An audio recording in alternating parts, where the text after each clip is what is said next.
What the heck is that? You're serious that that's your Ford tool? This is my Ford tool. Tie rod end. Let's redo that. Cut that part out, Joel.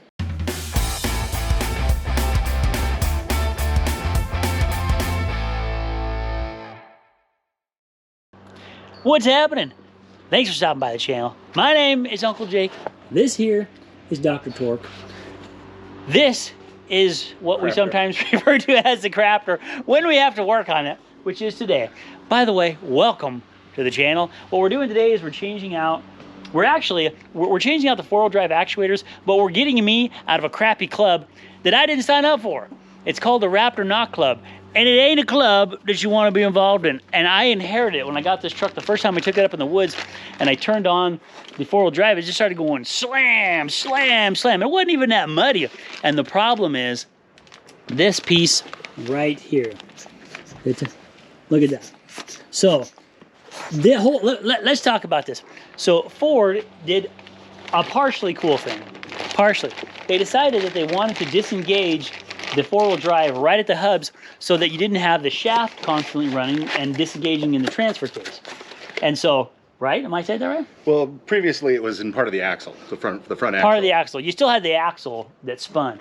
So they're like, hey, why don't we do something awesome and we'll disengage it down there. And then they decided the first mistake was we'll do it with air. We'll make it a vacuum line. Because when have those ever gone wrong in the history of automobiles? I'm pretty sure those things last forever. Bulletproof. Even though we've changed out the entire vacuum lines on this. That's the first problem. The second one, instead of making them electric, was the splines start getting kind of screwed up in this baby. And in this case, I'm pretty sure it's this one that makes all the noise. The other one might be close. But it won't go in and it keeps slipping and slamming. It's bad, and it also won't disengage for a really long time. So we're gonna fix that. This is coming up on winter here. Well, fall, which means in about a couple days. So let's get to work. Oh wait. First step is we gotta jack it up. We gotta jack it up. Now we gotta get these ginormous tires off. Now let's get to work. These are big and cool and heavy, but that's the next step. So basically the whole idea, I'm going to go from beginning to end, is this little cap needs to come off because there's a nut under here that actually just holds the end of the axle shaft, which is this thing right here. This thing right here comes down, comes all the way through, and is held into the hub right here. Take this off, take a 13mm nut off, and then we probably want to protect our vacuum lines and brake lines and blah, blah, blah. Since we had to already change all this giant spaghetti monster all the way across the front. So we want to take those things off and protect them so they don't get yanked on. And then we're going to take off the outer tie rod end out there. This guy. Yep. And the upper ball joint, we'll knock that loose. This guy. So we're taking this off.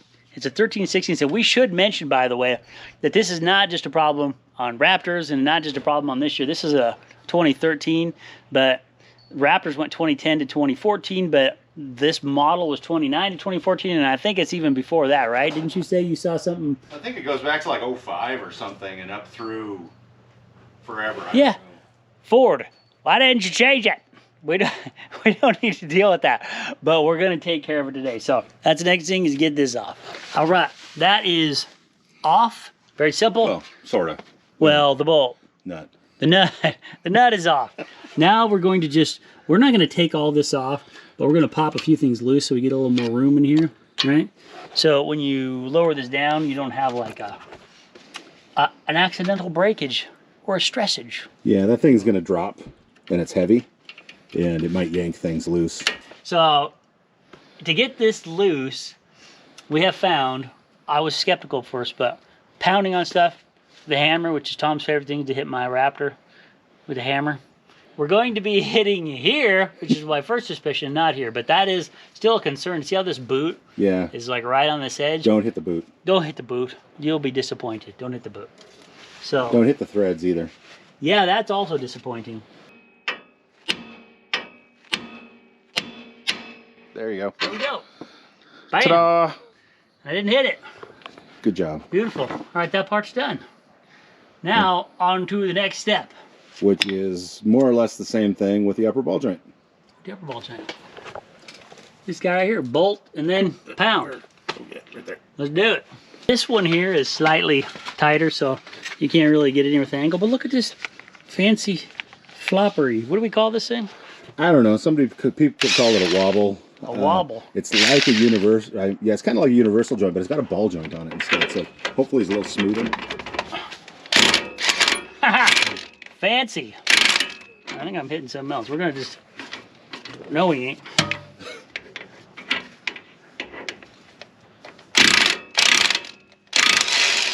Kept worried about the boot. There's so many boots, and we have hit other boots, and they're not fun because those clamps, you have to have like a hydraulic press to squeeze these suckers tight. Let me show you. See this right here? These little clamps? Don't put a hole in it. Don't put a hole in that boot because that clamp, even if you get a new boot, it's really hard to get it out. So that was cool. Okay. More pounding. Now, same thing. There's a boot right there. No touchy. So what I would do on that one, if it was me, is take that nut and put it back on a little tiny bit. So you're saying it doesn't fall down past it. I was just going to So say, it do I doesn't- want to put something underneath this, but that works. Because that gives us the weight to help us know it's popped loose, but Yeah. it also will catch it. I was thinking a block, but that'd be harder. This is way easier. Aha! Ta-da! Ta-da! Sweet. Okay, now on to the next step. Okay, so take the screwdriver I brought out here and pry that thing out. This is the... You might need to use a hammer to kind of pop it back in there. Don't damage my screwdriver if it doesn't want to move very easy. All right, well, we got the cap off. Really, it's just about... It's in there a ways, right? So that is completely sunk into here. So you just got to wedge it. Don't try too much on one side. Just got to work your way around. Side, side, top, top, you know, top, bottom. That sort of thing. Pop it out. Then we need to take this off because this will be the easiest time to do it. Is this reverse? Yes, it is. Cool. We'll just do it this way. Why don't you just push the button there? Huh? Well, because it wasn't loose. Well, you break it loose with the ratchet and then you hit the button. I wanted to be respectful of your tool. Oh, okay. Thank you. Okay, so now we take this loose and drop it down. Yeah, so you need to... Put your knee up here, and or both of them, like, just like this. Come on. Is it that tight already?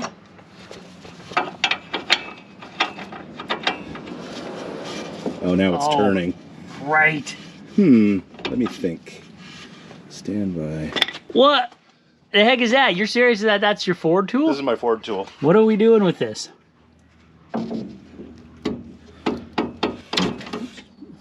Get it out of the way. This is how professionals do it. Why do they do it this way? Get in the way. Okay. That actually was pretty slick. Oh, we forgot about something. Come here and hold this before I break a line. Oh my gosh. This line back here. Oh, you should didn't take the vacuum line pop that off? off. There we Vacuum line. go. And that's why you take it from here, even if it breaks, because that gives you this room to just, and you got to take this off anyway. Okay, so I ended up taking a few more of these loose. I take this loose in these 3 points, including off of this bracket that's on the brake line right there that goes right in there. As soon as you take that apart and you have this loose here, there's plenty of room with this. This is disconnected, and now the brake line can pull back here on its own instead of being connected to this and yanking. Now that we've done that, I put a jack under here to kind of help hold this because this thing would go even further down. Now we just take out these, is it 3 or 4 bolts on here? There's 3, yeah, there's 3 bolts. You use a 8mm. 3 bolts with an 8mm. All right, so that's fine. Okay.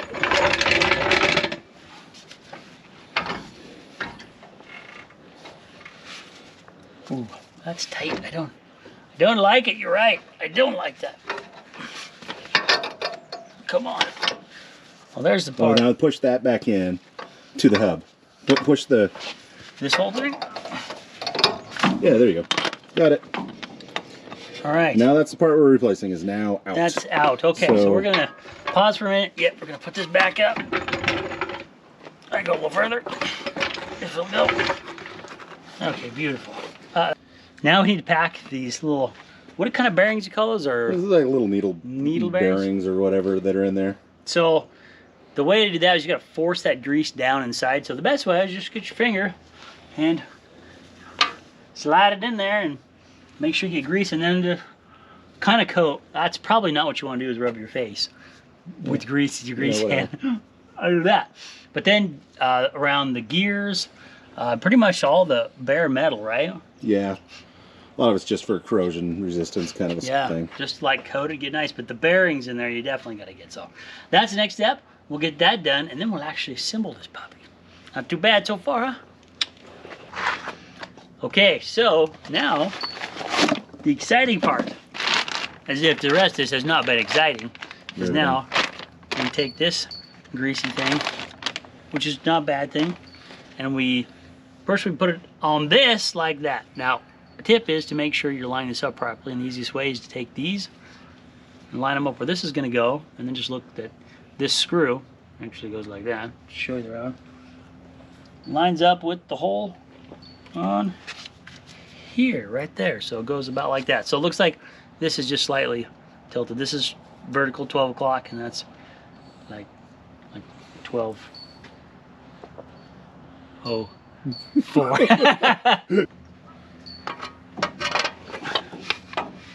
12 o'clock.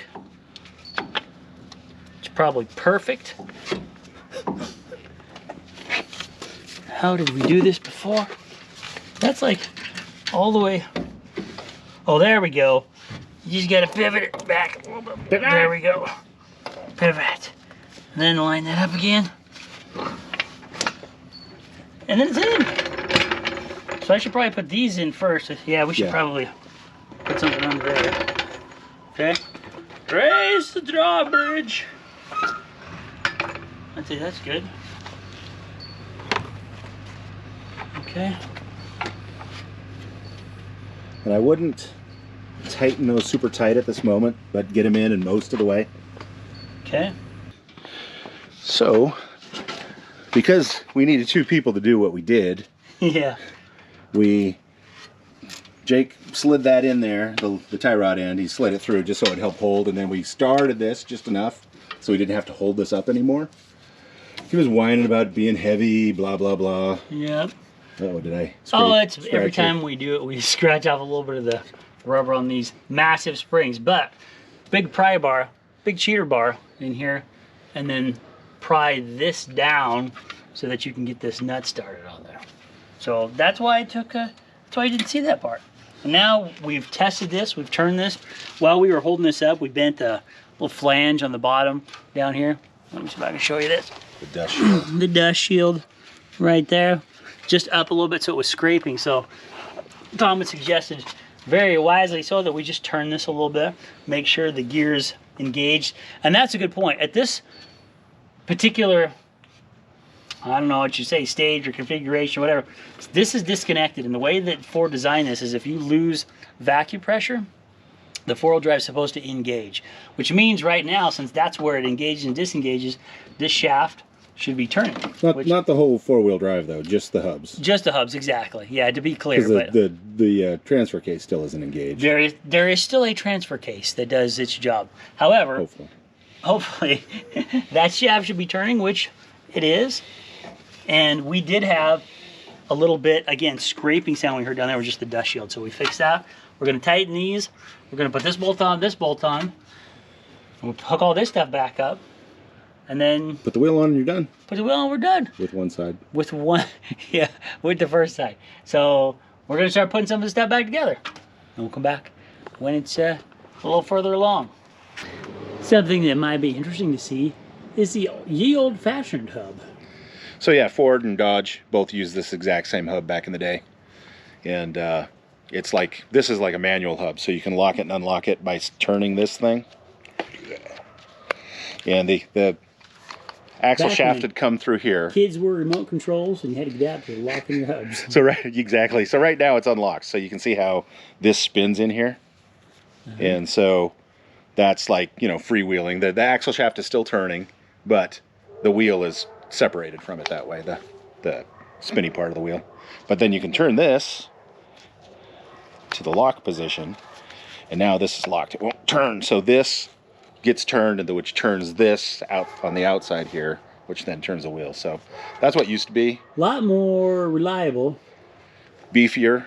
Yeah. It's very convenient to have something like this that you just, you know, you just flick a switch on the inside and bam, in goes your 4-wheel drive. All right, so we got, again, we had to set the camera down for this because we had to pry that down to put pressure on the top of this because that spins, but that worked. We did this. Where did you pry down here? I just pushed down on top of it with the spud bar. Oh, is that it? The Ford tool. The Ford tool. So that's done, that's done. And then we got to tap on the cap. Make sure you dent it a little bit. That's when you know it's on. And then that's it. We actually have a completed side. So we shall do the other side, but I don't think you need to see that. I think we'll just slap the wheel back on this one and have it 100% complete. So we'll put that on and then we'll wrap it up. You're claiming it's large and heavy, so let's find out. Claimed it was large and heavy. Now you can't even see. Let's see. Holy smokes. 104 pounds. 104.3. Okay.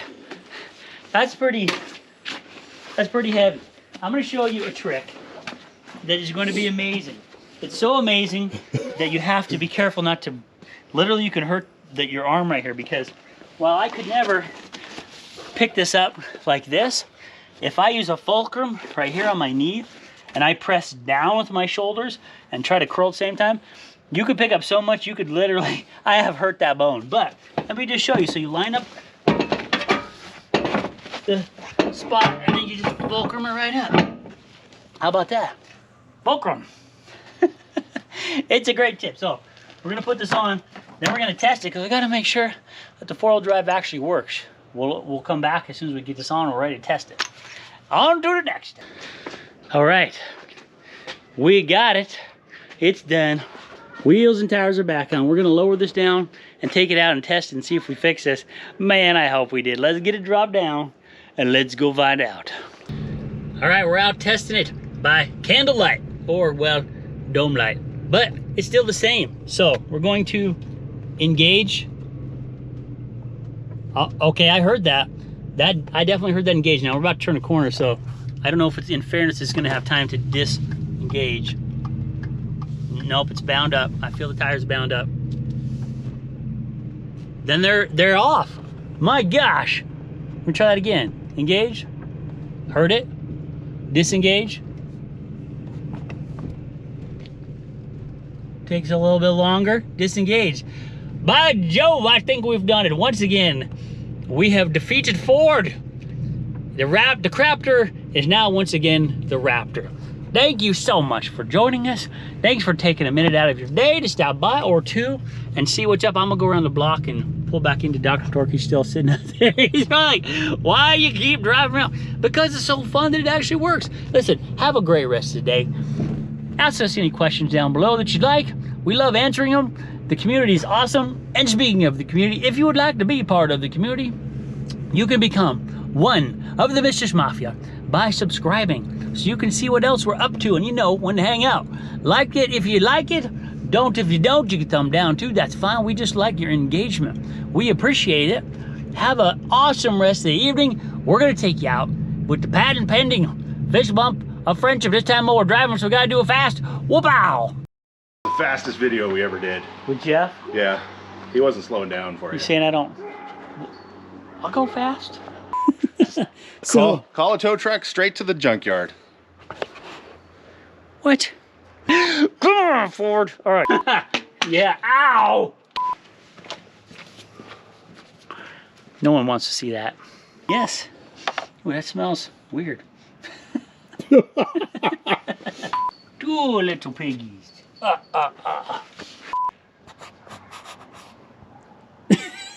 And so we're gonna be hitting here, right? No, that's No, right there. here. Yes. Don't hit the actual ball joint part of the tie rod end. Let's redo that. Cut that part out, Joel. Nice to meet you. So we got to torque that when we put it back. Oh, are we filming this? Yes.